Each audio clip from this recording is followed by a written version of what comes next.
Bonjour et bienvenue sur Culture Passion, l'émission du pôle culturel de la radio web de l'UTL 65. Culture Passion ou embarquement immédiat vers la galaxie Culture 65.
Alors, dans Culture Passion, aujourd'hui, je reçois Maya Paquereau, qui est metteur en scène, comédienne, autrice, vocaliste, et qui a écrit et qui interprète le spectacle Ice des Pyrénées au pôle Nord. Alors, spectacle créé en partenariat avec l'association Jazzpire, qui porte aussi le festival Jazz à Luz et d'autres événements. Alors, bonjour Maya Paquereau. Bonjour. Alors, avant de parler de ce spectacle, j'aimerais bien qu'on fasse un petit peu un retour sur votre carrière, parce que vous êtes vraiment multifacette, c'est le moins qu'on puisse dire, puisque du théâtre classique au théâtre contemporain, vous avez fait aussi des études pour être clown de théâtre. Vous écrivez, vous avez écrit le spectacle dont on va parler tout à l'heure. Vous allez aussi, les habitués du Celtic Pub vous voient aussi dans les micro-mots, n'est-ce pas? Tout à fait. Et puis, il n'y a pas longtemps aussi, vous avez, lors d'un apéro surprise, incarné le personnage de Pétunia. Tout à fait. Alors, est-ce que vous pouvez nous parler de toutes ces facettes de votre talent? Et c'est vrai que je crois que pour vous, la transversalité aussi est importante. Être sur scène, c'est votre seul objectif. Oui, tout à fait, tout à fait. C'est vrai que des fois, je ne veux pas dire qu'on s'y perd, mais au niveau de l'ensemble des propositions que j'ai, c'est toujours, c'est très divers. C'est un choix, parce qu'effectivement, je trouve que la transversalité entre les arts est assez fondamentale. Je trouve que exprimer les choses par différents médias donne du corps à toute expression, en fait. Donc effectivement, mon histoire a fait que, au fur et à mesure du temps, j'ai mélangé les médias qui me touchaient. Alors effectivement, j'ai commencé en théâtre il y a maintenant bien longtemps, puisque j'étais sur scène à 12 ou 13 ans. Et puis donc du théâtre classique essentiellement, et puis un peu de contemporain aussi, moderne. Et puis très vite, je suis arrivée au clown théâtre. Et vous avez fait aussi de la médiation culturelle. Oui, j'ai donné beaucoup de cours de théâtre aussi pendant longtemps, tout en parallèle de ma carrière en fait. Donc c'était vraiment une association qui me semblait pertinente de donner à la fois transmettre en fait. Transmettre, on apprend en même temps en fait en transmettant. Et puis ça a été vraiment avec le clown théâtre que je suis arrivée aussi à ce chemin du jeu d'acteur par le clown, qui a un rapport au public très proche, où il y a un double jeu. Il y a le jeu du comédien, il y a le jeu du personnage, et cette dissociation-là, je la trouve hyper intéressante dans le rapport au public. Donc ça a fait une partie de mon travail il y a maintenant quelques années. Et il y a une quinzaine d'années, est arrivée la voix et l'improvisation vocale, notamment avec d'abord le Royart via le clown et le Bataclown de Toulouse. Et ensuite, une rencontre assez importante pour moi, c'est avec Monsieur Baron, Luc, qui est lui-même improvisateur vocal et qui m'a amené vers le chant et vers le son, en fait, l'envie de son et de voix. Plus que du chant en fait, parce que je ne suis pas chanteuse, je veux pas être chanteuse, enfin je veux pas, je le fais forcément dans plein de propositions de spectacles, mais mon objectif c'est vraiment de travailler sur le son, sur la musicalité des mots également, euh, voilà, et des lettres et des syllabes. Disons que j'ai associé ma pratique vocale à la pratique de poésie sonore, et ça m'a amené vers la musique. Et on en vient à cette proposition de Ice, Oui, dont on va parler aujourd'hui. oui. Alors on s'était déjà rencontrés au moins virtuellement pour aussi les journées du matrimoine, hein, puisque vous en étiez l'instigatrice, et vous avez été aussi directrice et programmatrice des projets Carte Blanche du Parc National. Oui, tout à fait. Oui, oui, ça fait beaucoup de. Bah, voilà, il se passe plein de choses tout le temps. C'est plutôt une bonne chose. Mais effectivement, en 2020-21, le Parc national des Pyrénées me propose de coordonner un projet ethno-artistique en partenariat avec un cabinet d'ethnologie Parole et Radio Fréquence Luz avec Nathalie Barbeau. Et donc, moi, de coordonner tout l'aspect artistique pour collecter des témoignages sur la sensibilisation au changement climatique et paysager dans nos montagnes. Donc, on lance ce projet-là en 2021 avec des invitations à spectacle, à création que je donne aux livreurs de mots pour la première année sur la collecte. Et puis la deuxième année, c'est une carte blanche de restitution de tous ces témoignages et de tous ces matériaux collectés par des cartes postales, par Radio Fréquence Luz, qui fait aussi un travail avec les écoles qui est assez riche, avec le cabinet d'ethnologie, donc Parole de Marie-Ange, pareil, qui amène des témoignages assez passionnants sur cette question de la sensibilisation au changement climatique. Et donc de ces matériaux, pareil, j'invite deux compagnies, la compagnie Les Jolies Choses et le collectif Décomposé, à proposer un spectacle de restitution. Je m'en garde aussi le plaisir d'en proposer une avec Sébastien Baquias à la contrebasse.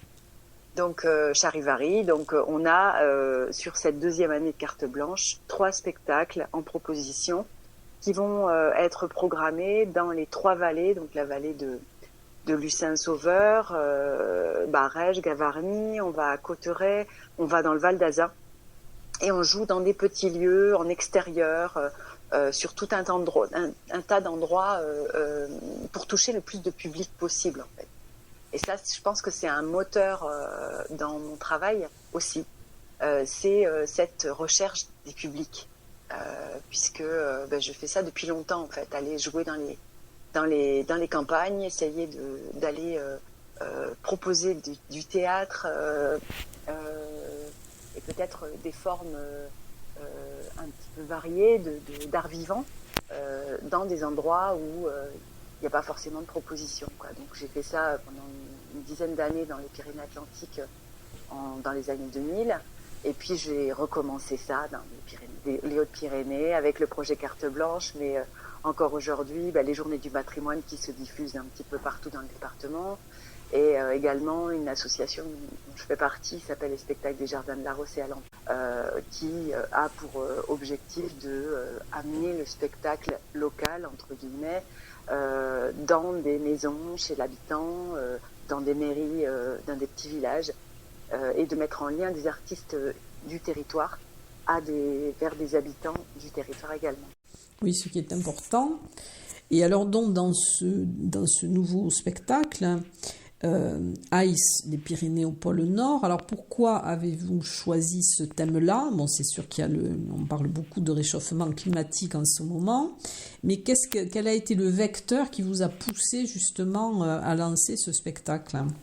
Eh bien, en fait, la toute première rencontre se passe en 2019 avec une photographe qui veut monter une exposition et me demande de faire une performance.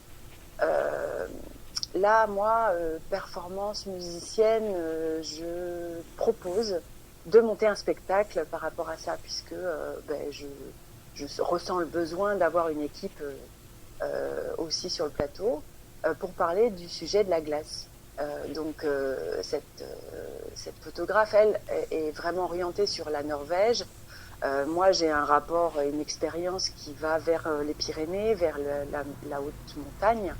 Donc, d'où cette thématique de ice. Après, on est toutes les deux sensibilisées au changement climatique, bien évidemment. Donc, je monte cette proposition ice avec un plateau de musiciens, donc Fabien Duscomps à la batterie, Julien Touéry au Rhodes, Sébastien Bacchias à la contrebasse, et moi au texte, voix et avec un instrument, la trancheuse, dont on parlera peut-être tout à l'heure. Oui, j'allais vous poser la question, justement, vous demander ce que c'était.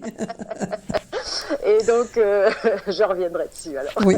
Et donc on part sur ce projet-là avec des photos. Et puis, au fur et à mesure de l'avancée du projet, on va construire le projet et orienter la thématique vers le pôle Nord et toutes les glaces d'Alaska, d'Islande et des Pyrénées, pour faire un pont en fait entre la symbolique pyrénéenne, puisque c'est, je veux dire, aujourd'hui on a les fontes des glaciers dans les Pyrénées, c'est un petit peu une représentativité de la fonte des glaces pour le monde entier, puisque après ça se passera aux autres endroits, quoi. Donc je trouvais intéressant de mettre en lien notre petit focus, entre guillemets. Quand je dis petit, c'est pas du tout péjoratif, au contraire, c'est notre monde à nous, notre territoire, là où on voit les choses se passer en direct, et avec cette symbolique du pôle Nord, quoi, qui est la glace symbole de notre Terre, quoi, de notre planète. Donc je trouvais intéressant de faire ce lien-là, et d'une manière assez poétique, pour pas rentrer dans quelque chose de moraliste ou quoi que ce soit. On est plus dans la contemplation en fait des glaces, des glaces des Pyrénées, les glaciers, et celle de la banquise du pôle Nord, où là j'ai été fouiller un petit peu dans les documents, dans les images, voilà, avec les ressources de 3 photographes super, Julie Bale qui vit en Alaska, qui nous a envoyé des superbes photos, Luc Bertrand qui nous a envoyé des photos d'Islande, et donc Erika Bondo qui habite dans les Pyrénées-Atlantiques, qui nous a donné des photos de la vallée d'Ossau.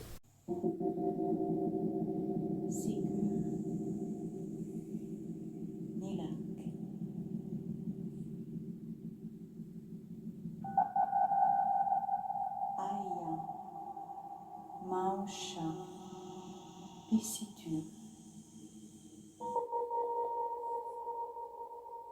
Aluktini, Ilusa,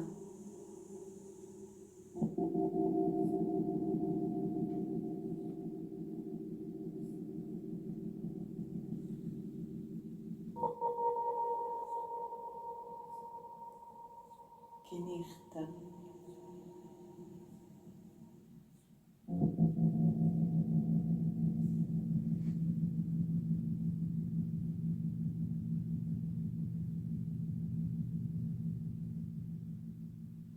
Il y aura aussi une création vidéo.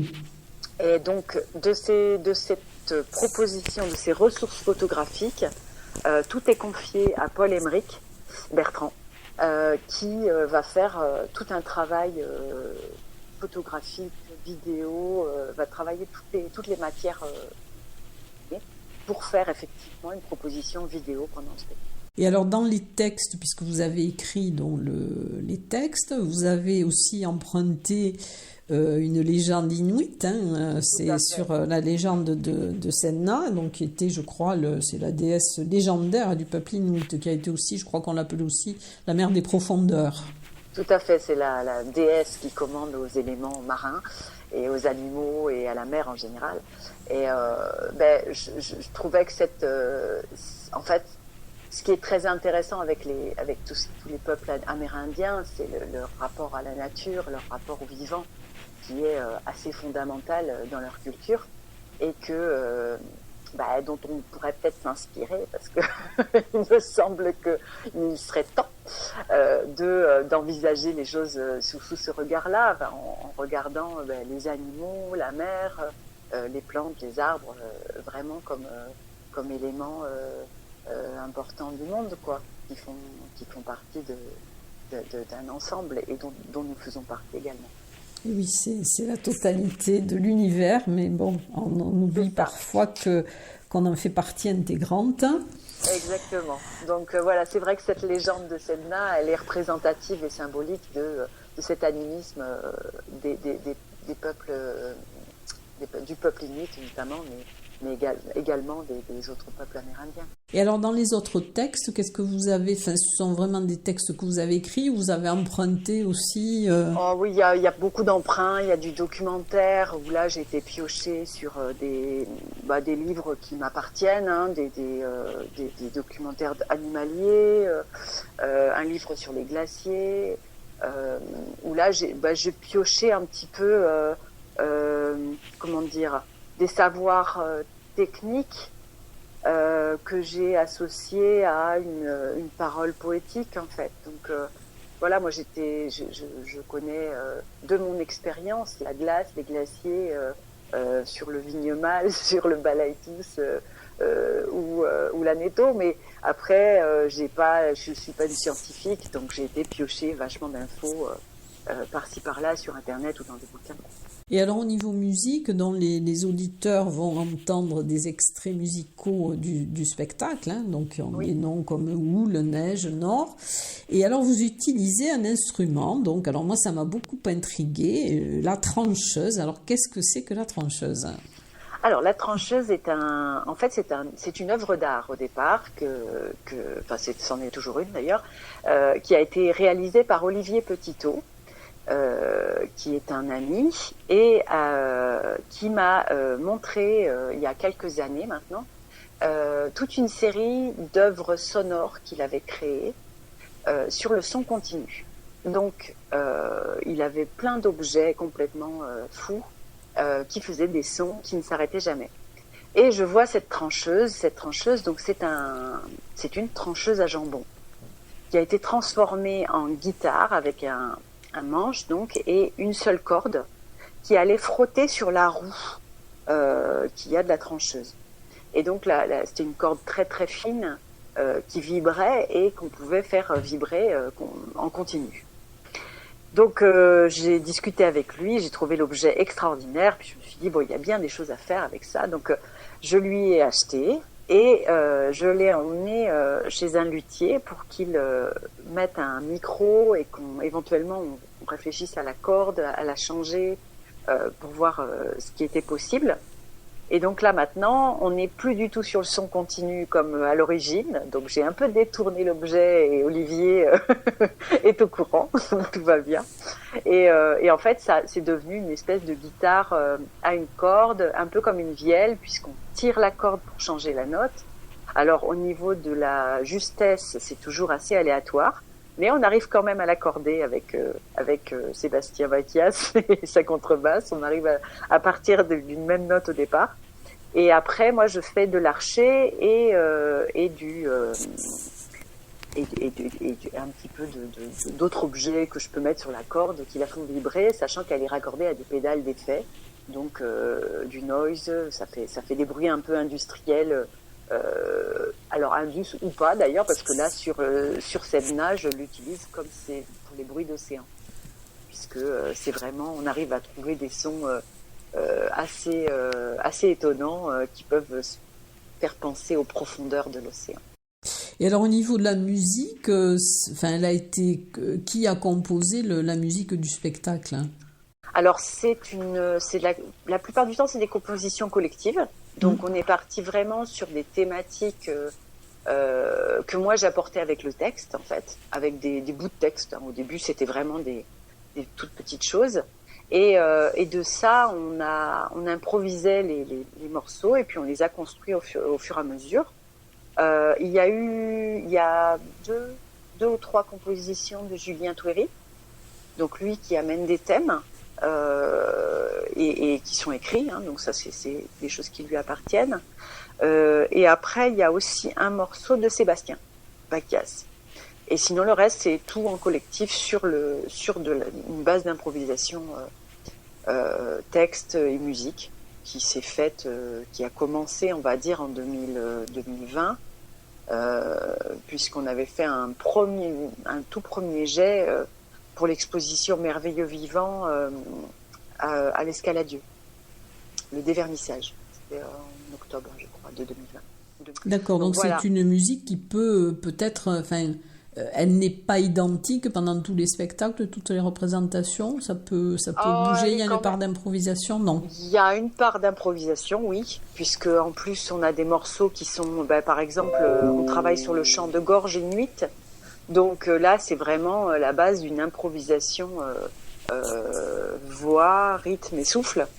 Alors normalement, ça réunit 2 femmes. Là, je suis toute seule, mais par contre, j'ai plein de machines et puis il y a les garçons qui appuient rythme et un peu de son, enfin de musique. Donc là, par exemple, c'est un morceau qui, même s'il a une structure existante qui sera toujours la même, effectivement, on est quand même sur une forme improvisée. Et on va retrouver ça sur, oui, une grande partie. Enfin, on n'est jamais sur la même exactement. Donc alors ce spectacle, donc, il va être joué, c'est le 28 février à 19h à la Maison du Parc National et de la Vallée de Luce-Saint-Sauveur. Tout à fait. Alors la question que je voulais vous poser aussi, sauf si vous avez des choses à rajouter par rapport à ce spectacle, mais est-ce que vous avez prévu de faire des choses justement pour la journée de la femme, par exemple? Alors, en fait, on a dans le cadre du partenariat avec Jazzpire, donc Jazz à Luz, qui s'est mis avec la Maison de la Vallée pour... il y a tout un travail de médiation qui va se faire, qui a commencé d'ailleurs. On a commencé il y a 2 jours, en allant se promener avec les jeunes de l'espace jeune d'Argelès-Gazost au lac d'Estaing, pour réfléchir à un travail d'écriture avec eux. Et en fait, c'est pour ça que je fais le lien avec la Journée de la femme, parce que j'aurais aimé énormément participer à la Journée des droits de la femme, sauf que je suis en atelier d'écriture avec les jeunes de l'espace jeune pour la médiation de Haïs. Donc je participerai avec le cœur. Et je suppose que l'année prochaine, donc ou cette année, vous allez réorganiser les journées du matrimoine. Oh, tout à fait, c'est relancé. Là, ça y est, on est reparti avec à peu près au moins les mêmes partenaires que l'an dernier, voire de nouveaux. Donc ça s'annonce très bien. Voilà, mais ça, on aura l'occasion d'en reparler si vous le voulez bien. Tout à fait. Eh bien, écoutez, en tout cas, je vous souhaite un bon spectacle. Merci donc pour ce moment passé à l'interview. Merci à vous. Et puis, je vous souhaite beaucoup de monde. Il peut y avoir combien de spectateurs dans la salle de spectacle de la Maison du Parc? Alors là, vous me posez une colle. Je ne sais pas du tout. Je dirais que il vaut mieux réserver. D'accord, donc c'est le mercredi 28. La billetterie est ouverte le soir du spectacle de toute façon, mais effectivement, il vaut peut-être mieux passer un petit coup de fil, ça ne peut pas gâcher. Bon, en tout cas, je vous souhaite un bon spectacle et puis à très bientôt, Maya. Oui, à très bientôt, merci beaucoup. Au revoir. Au revoir. Les humains du Nord savent que leur survie dépend de la clémence des éléments, de la bienveillance des esprits. Les autres, ceux d'Europe, d'Amérique, se servent sans demander, pensent que tout leur appartient. Ils croient posséder ce qui en réalité leur est offert.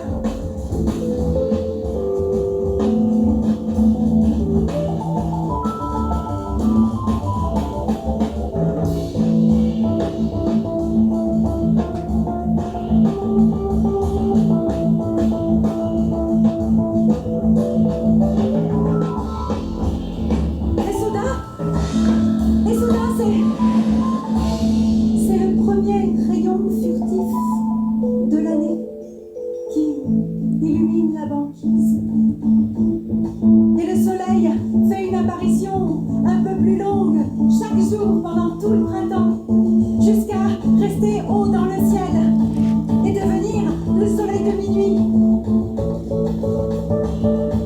Alors les glaces fondent, les terres du nord s'éveillent, les rivières se remettent à couler, l'herbe a poussé, les animaux reviennent, les oiseaux, les poissons, et chacun peut manger à sa faim, chacun peut ramasser, cueillir les œufs, les baies. Et l'on chante, on danse, on remercie les esprits de leur générosité. Parce que les familles connaissent la valeur des présents offerts.